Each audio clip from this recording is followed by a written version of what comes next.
NFL draft trades that could or should happen that will impact how the draft order takes place. We're going to talk about this and more coming up next.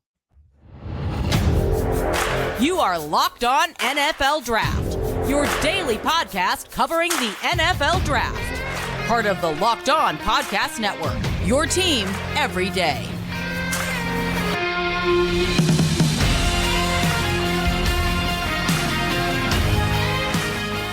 What's up, Locked On family? Welcome back to the Locked On NFL Draft Podcast, your daily podcast covering your favorite draft prospects, part of the Locked On Podcast Network, your team every day. I'm your boy, Damian Parson, always on the ones and twos. You can find and follow me on X at DP_NFL. I am a senior draft analyst. And guys, thank you for making Locked On NFL Draft your first listen today and every day. Shout out for being out every day. As you know, I got to kick this intro to my guy, Mr. LSU himself, Keith Sanchez. You can find and follow him on X at The Talent Code. Keep talking to him, baby. What's up, Locked On family? Let's get locked in. This is Keith Sanchez, 2019 national champ, with those LSU Tigers, man, on the other side to this dynamic duo that we like to call the Locked On NFL Draft Podcast. Where this is the podcast for the best draft content out there. I want to start this podcast by saying shout out to our everydayers. Thank you for tapping in with us each and every single day, man. Go ahead, hit the like button. If you haven't commented, make sure to comment after each and every segment. And if you're not subscribed to the YouTube channel with the best NFL draft content,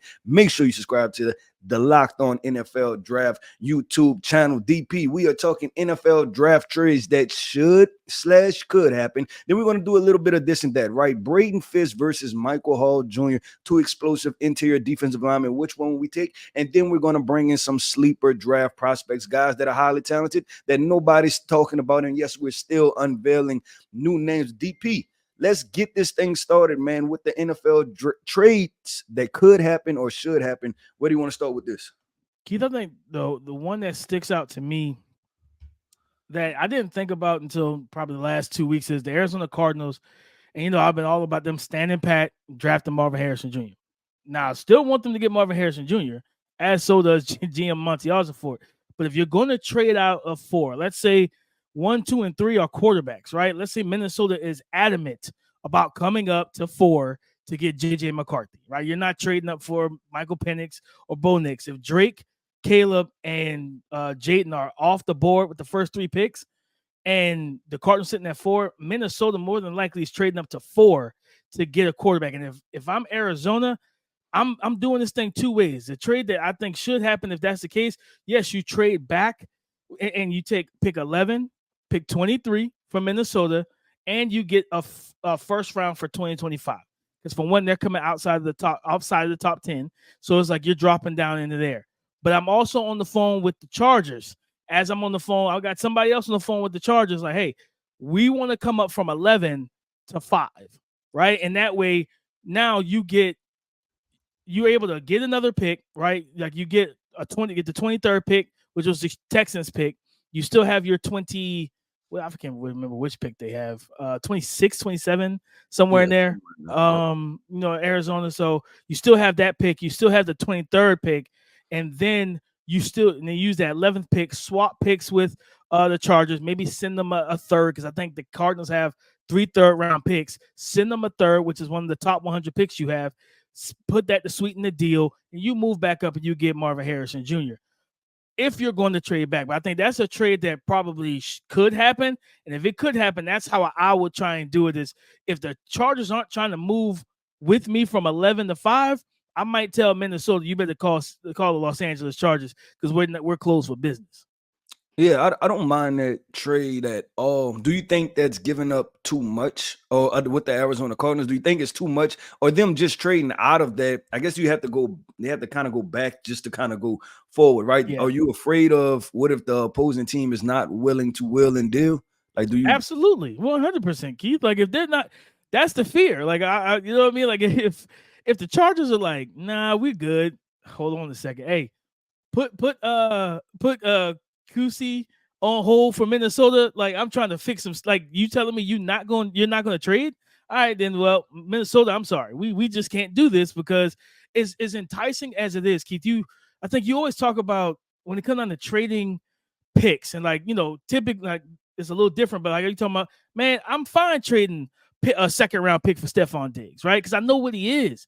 Well, we've watched Marvin Harrison. We see the skill set. We know what he's going to bring. And trading, like for Arizona, this is the dangerous part. It's not just missing out on Marvin, right? You got a chance if you trade to 11 and you stay there that you miss out on Marv, Rome, and Malik.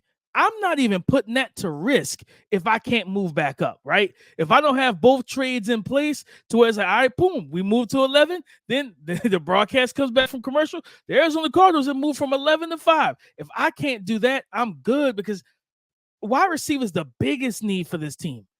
And I don't want to miss out on that opportunity to then say, all right, well, a tier 2 guy, whether that's Keon Coleman, who we both love, Xavier Legette, Lad McConkey, still yet, I'd rather get one of these premier dudes, the top 3, because I think it's a drop-off from the top 3 on down.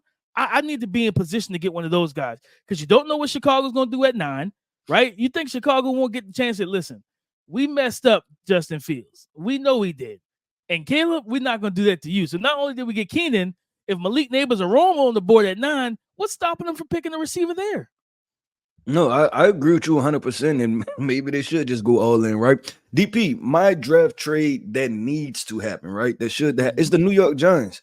No, we're not talking about them at all.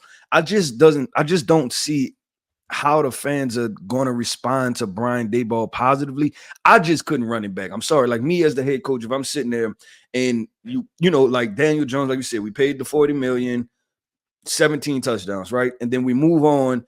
And then we're bad this year, right? And then a lot of people put heat on Brian Daboll, right? There were talks of him getting fired. And so you think selfishly, like if you're that person in that shoes, like, okay, what have you given me to go to war with? The only way I make it out of this year is going into is potentially drafting a rookie quarterback and showing promise that I could develop this guy, right? So I'm moving. I'm telling the New England Patriots, like, look, y'all are far away from just needing a rookie quarterback, right? You need more than that. So however it shakes out, whether that's Caleb Williams, Jaden Daniels, Caleb Williams, Drake May, one of those guys are going to be left over, right? Talking about Jaden Daniels or Drake May. I'm taking one of those 3 guys. I'm not even waiting for JJ McCarthy. I'm trying to move to pick 3 and then still have options, right? I still have 2 of the 4 that I can potentially select. And hey, who knows if somebody's nobody be out on Caleb, but you never know which guy falls, right? And you can be more excited than what you think. So I'm doing that, DP. If I'm the New York Giants, I'm trading up. If I'm Brian Daboll, I'm like, you got to give me something, man. Like if not, I almost feel like it's a sabotage, or I'm a head coach, a lame duck head coach in a sense, because you took away my best offensive weapon, talking about Saquon Barkley, and then now you're about to tell me to continue to win games. So that's extremely difficult. And you're about to tell me to do it with a quarterback that we haven't seen play at a high level, right? That year that the New York Giants made it to the playoffs, and I hate to say this, but this is how you have to look at it in hindsight. It was almost an anomaly because their roster was nowhere near ready, right? But we know how close NFL games are. And hey, you win 7 games that, you know, like those games that are in like 6 points or something like that. And usually you expect them to go 50-50, and you have 8 of those on your schedule and you win 6 out of the 8. That's not usual, right? Like usually it's split somewhere down the middle. And so I think last year you seen them regress to the means. And then this year, you have to figure out what's going to happen. But I'm not trying to do it on my watch with, hey, not giving myself another opportunity. No, and I never thought about the Giants moving up, but they're in the spot at 6 where if New England said, okay, cool, we're willing to move back, like, of course, they probably would prefer Minnesota because Minnesota's going to send them 3 first-round picks, probably another pick as well. But, like, moving down to 6 where then you say, okay, we move down to 6. We get a 2025 first for next year. We probably take your second-round pick that you got from Seattle, that 47th pick, and we feel really good about it. Then you feel good about maybe go ahead and say, okay, if Malik Aroma there, we know we need wide receiver help. You take that receiver, right? And then you get a quarterback like a Spencer Rattler, potential Bo Nix or Michael Penix if one of those guys are there because then you have 2 second-round picks.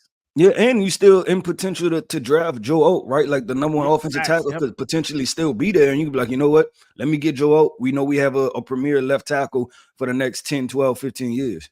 No, 100%. I think that's the Giants are in a conundrum, man, because they have to figure out, because I like looking at, over the cap, Keith, after the 2025 season, if they were to get rid of Daniel Jones, say they draft a rookie quarterback, they a post June 1 cut in 2025, their dead cap is only like for the next 2 years is 22.2 mil, where they save nearly 77, almost 78 million dollars in cap. Right. So you're talking about the difference of that is like 50 something mil. So you save 50 plus $million if you draft the rookie quarterback this year and cut Daniel Jones post June 1 next offseason. I think that would be the move to make. Yeah, I agree with that with DP. Let's keep going, man. And we bring it up our this and that segment, but we're talking about the big boys in the trenches. We are going to talk about Florida State defensive lineman Braden Fiske versus Ohio State defensive lineman, which I haven't been hearing his name much as far as, you're talking about on Twitter, Buzz, and NFL draft community. But a guy that's highly skilled, Michael Hall Jr. We're going to get into this conversation, just a little bit of a kind of versus type battle, right? And we're going to have this conversation with a this or that, Braden Fiske versus Michael Hall Jr. coming up next. Passion, drive, and patience. The formula for winning championships is also what keeps your number one ride or die alive. eBay Motors has everything you need to maintain your vehicle and level it up to peak performance. Superchargers, roof racks, exhaust kits, LED headlights, and more. Whether you're into speed, power, or style, eBay Motors has you covered. With over 122 million parts for your number one ride or die, you'll always find exactly what you're looking for. And with eBay Guaranteed Fit, your part is guaranteed to fit your ride every time or your money back. Because with eBay Motors, you're burning rubber, not cash. With all the parts you need at the prices you want, it's easy to make your car the MVP and bring home huge wins. Keep your number one ride or die alive at ebaymotors.com. Keep your number one ride or die alive at ebaymotors.com. Keith, it feels like we haven't done the this or that segment in a couple weeks, probably about a month now. It feels like, man, there's so much going on in the draft community, in the draft news, and the NFL news in general. But Michael Hall Jr., defensive tackle, defensive lineman from Ohio State, went to the combine, came in listed at 6'3", 290, 33.5-inch arms, 10-inch hands, and then you had the athletic freak himself, that is Braden Fiske out of Florida State, came in 6'4", 292. 31-inch hands, 9 3/8 on the hand, 31-inch arms. I'm sorry, 9 3/8 on the hand. But of course, we know what he did it in terms of testing: 4.78 40, 33.5-inch vert, 9.9 broad, 4.37 20-yard shuttle, and 26 reps on the bench.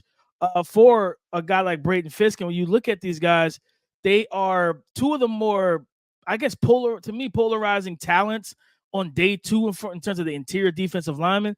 Guys that can give you multiple things, can play the run, can play the pass.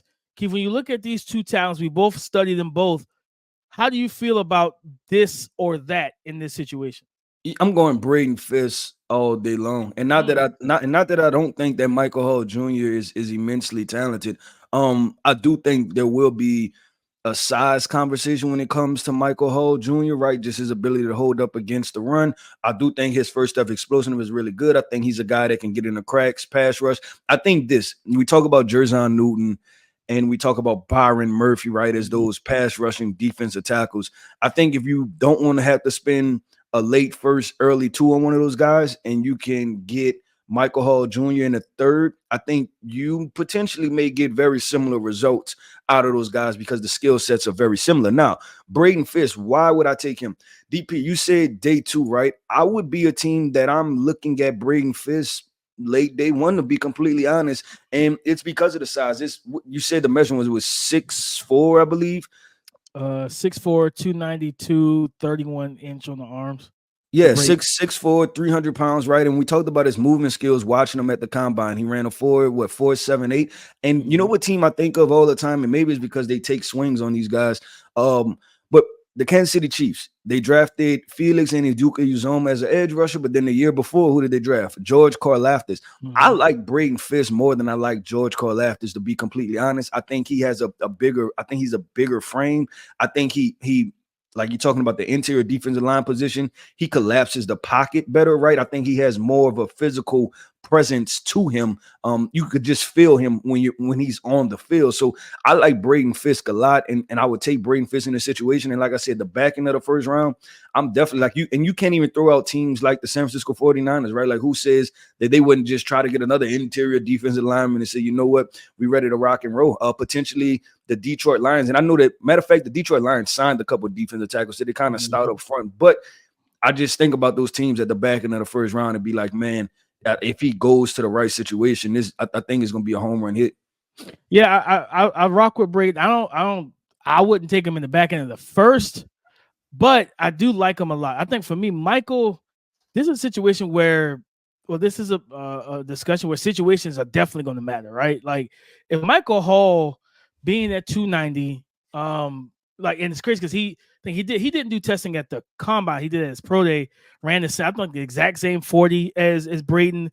Like he is arguably, I think he has the quickest first step, like at the line of scrimmage against like interior offensive linemen. And he has such a robust pass rush repertoire where you're going to get double hand swipes, long arm overs, bull rush. The 33-inch arms absolutely shows up in his favor on tape, being able to walk guys back, be able to stack, peek, and shed. I think that's where the big thing is going to be the run defense, where Braden, even though he has the shorter arms, that more kind of dense frame, more filled in frame, allows him to kind of anchor and hold up more so and play more reduced inside, where he could play that 2-eye. Where you look at Michael Hall, he's a traditional 3 tech.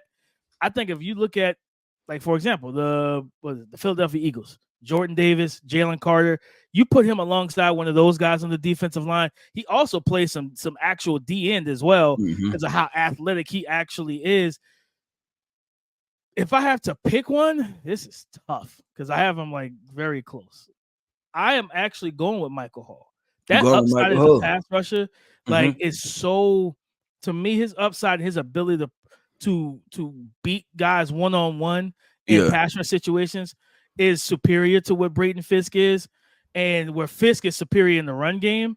But like just watching Michael Hall, like it's hard to get a handle on. I think at the Senior Bowl, the only person that had any success against him in one-on-ones was Jackson Powers Johnson. Like, you know what I mean? And that's JPJ. Crazy. Yeah, and it's crazy that you mentioned the Senior Bowl because I felt like I didn't feel him as much. And maybe I didn't pay attention closely to his reps, right? Or, I could have been, doing one-on-ones with the wide receivers and the DBs and stuff, the day that he, had a really great day. But I know for sure, like, I felt Braden Fiske, and like, you know what I'm saying? Like, people was talking like, oh man, this dude is, you know what I'm saying, doing a lot. And like I said, it could have just, not been there that moment that he was. Because I was actually going to bring up the Senior Bowl and ask you how you felt about his performance at the Senior Bowl, because he was a guy, and it's 2 points. He was a guy that I had highlighted on my list, right? The roster comes out and you're like, I want to see this guy in person. Yeah. Secondly, if they weighed in at almost the same weight, right? But I don't know if you feel his weight. It just feels like Braden is a bigger 100% person. Yeah, no. Yeah, like Braden looks 300 even. You know what I mean? Like he looks, and and the crazy thing about it, when I saw Braden, I thought Braden was shorter than he was because of how stocky and stout he was, but he's 6'4", you know what I mean, where Michael Hall 6'3". I think I think the Senior Bowl actually was a big thing for me is that when I watched him in one-on-ones, that's where I kind of saw the biggest difference, where that arm length like absolutely showed up in the difference between the two winning one-on-one, where I saw Michael Hall have like legitimate reps where guys really couldn't get a handle on him, whether it was the Euro step with the, cross chop working back inside. I think he showcased a spin move, different stuff like that. When I watched Braden, I'm like, he's so active, he's strong, but when you dislodge his hands, or if he can't get his hands on you first, that arm length absolutely neutralizes his reps at time, where then it becomes like a hugging contest, and he's just trying to drive his, chop his feet and drive his legs back. But I think both of these guys are going to make big impacts. It's just going to be a different way. Also, I do think Braden can play. If you ran an odd front team, I think Braden can play like that 5 tech because of his size. I think so too. Yep, you know what I'm saying? Where Hall is just a 3 tech. Yep. Maybe No, Keith. I think I wonder if you think about those guys. Was that Derek Wolf for the Denver Broncos when they made it to the Super Bowl? I believe. Mhm. You think about like in just his impact that he had along the defensive line, or you think about the Justin Smiths that was with Yeah. the San Francisco 49ers. So Niners, it'd yeah. be interesting to see what he does. But I do think he's a multiple guy. I think it's gonna be a fun conversation. Like I said, I like Michael Hall Jr. a lot. Also, it's just trying to get into the details and the weeds of it, right? And I guess I just lean in the trenches, usually with the guys that I see the power. You know what I'm saying? Like the guy I see the physical strength and things like Absolutely. that. But thought it was a good conversation. Braden Fiske versus Michael Hall. I went Braden Fiske. You went Michael Hall Jr. in this conversation with DP. Let's keep this thing going and flowing, man. We're going to talk about some draft sleepers. Yes, we're going to bring up some names, man, that people may have been talking about a little bit, right? But we're going past the Malik Neighbors, Marvin Harrison Jr. conversation. We are getting into the weeds, unloading some names that could potentially go on day 2 or early day 3 that are going to be important pieces of your NFL team. Did you know that even if you have a 401k for retirement, you can still have an IRA? Robinhood has the only IRA that gives you a 3% boost on every dollar you contribute when you subscribe to Robinhood Gold. But get this, now through April 30th, Robinhood is even boosting every single dollar you transfer in from other retirement accounts with a 3% match. That's right, no cap on the 3% match. Robinhood Gold gets you the most for your retirement thanks to their IRA with a 3% match. This offer is good through April 30th. Get started at Robinhood.com/boost. Subscription fees apply. And now for some legal info. Claim as of Q1 2024, validated by Radius Global Market Research. Investing involves risk, including loss. Limitations apply to IRAs and 401ks. 3% match requires Robinhood Gold for 1 year from the date of the first 3% match. Must keep Robinhood IRA for 5 years. The 3% matching on transfers is subject to specific terms and conditions. Robinhood IRA available to U.S. customers in good standing. Robinhood Financial LLC is a registered broker dealer. Thank y'all for making Locked On NFL Draft your first listen today and every day. Shout out for being our everydayers. And Keith, it's time to wake the people back up about some of these prospects that aren't getting enough love. And Keith, I got to go back to the Big Ten, right? Just talked about Michael Hall, Jr. Got to stay in the Big Ten. I'm going Purdue running back Tyrone Tracy junior Mm-hmm. And this is a guy who spent his first couple years playing receiver. So he transitioned into running back. And watching them, he like the feel of the game, the feel for space as a guy that's transitioned from playing out wide in the slot, to playing in the backfield. It was actually more impressive than I expected it to be. And this was a guy that went to the Senior Bowl, went to the combine, and kind of ripped it. You know what I mean? Like, tested very well, pulling up his numbers right now. But like just watching him and the way that he performed, I was like, okay, I got to get my eyes on this guy, right? I got to get my eyes on him and see what he brings to the table. Came in at like 5'11", 210, and he ran a 4.48. He had a 1.53 10-yard split, jumped 40 inches, 10.4 in the broad, 6.81 3-cone, and then a 4.06 20-yard shuttle. And I thought about Ty Montgomery, the former receiver in college. Stanford. Yep. Started in the NFL as a receiver too. No, he did. He started with the Packers, and I forgot what running back got hurt. It wasn't the Ahmad Green area. I forgot what running back got hurt, and then he played. He took some reps, and then he just fully transitioned, right? And then now you even think about a guy like Cordell Patterson, right? He spent years at the running back position. Yep. Like, and I look at Tyrone Tracy. I think he has starter upside, Keith, especially for zone teams that. Stretch game. He shows good patience, decent vision. I think the vision is inconsistent, especially because he's not a traditional running back.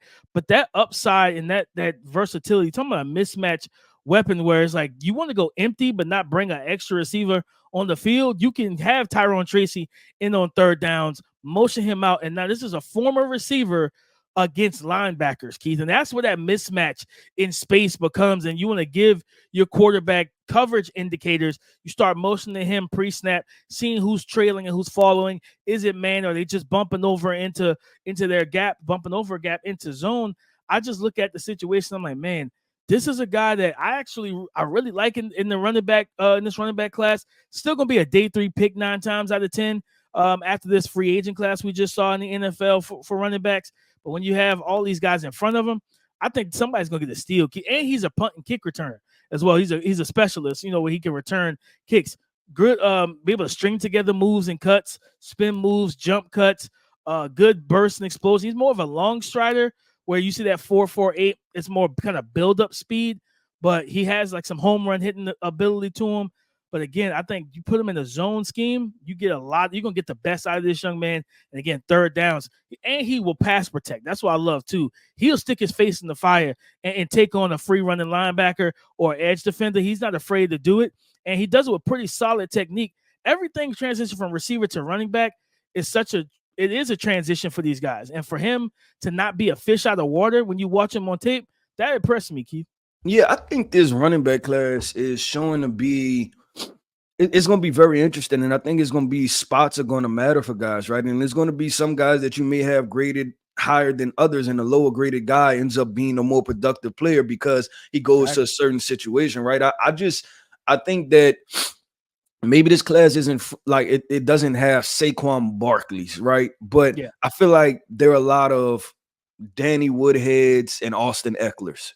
If you get what I'm saying, right? Like a lot of sleeper guys that, like I said, they're in the right situation. They're going to be productive running backs in the NFL. So it's going to make for a fun case study, right? Trying to rank these guys 1 through 10, 1 through 15, top 20, make for a fun conversation. But DP, I'm going to the offensive tackle, man. We talked about him a little bit yesterday, but I am going with Yale offensive tackle Kiran Amegadjie.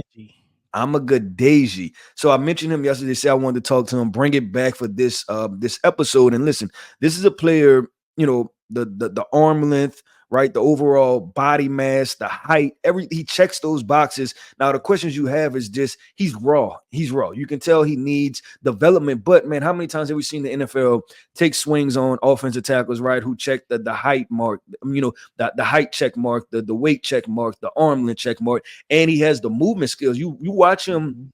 His lower half, he has good feet. This is a guy that can climb to the second level in the run game, right? And so I look at just with the Green Bay Packers, and they had I think they drafted Rasheed Walker in like the 6th, 7th round or something like that. Yeah. And he was their starting left tackle last year. I look at Kiran Amegadjie, and I believe that this guy is at least on par with that, but I think he's better. I think he's significantly better. You talk about a project to come in and play. So I like this guy. I believe I gave him a 3rd-ish round grade. So late day 2, early day 3 coming off the board, but just an offensive tackle class where there's so many offensive tackles, but there's still so many NFL teams that need offensive tackles. So I expect him still to go. I don't expect a big slide for him. He comes from Yale, so he's an intelligent guy. Now it's just a matter of him checking the box as far as work ethic and things like that. 100%, kid. I'm glad that you finally got eyes on him because I've been sitting on the island by myself because I was like, man, nobody's talking about this dude. And I know, like you always say, out of sight, out of mind, because he had a leg injury that kind of took him away. He was supposed to be in Mobile. I think his pro day was 2 days ago. So because he was supposed to be down in Mobile if he didn't have the injury, man. I think he would have made himself a lot of money down in Mobile and against those edge rushers, the opportunity to really showcase himself in front of teams. But man, I agree with you, Keith. I think especially offensive lines that like the Tennessee Titans, right? Having the Callahans, Bill Callahan, and the Callahan father and son duo coming, to Tennessee, where one's the head coach, the other's the offensive line coach. I think the father's the offensive line coach, while the son is going to be the head coach.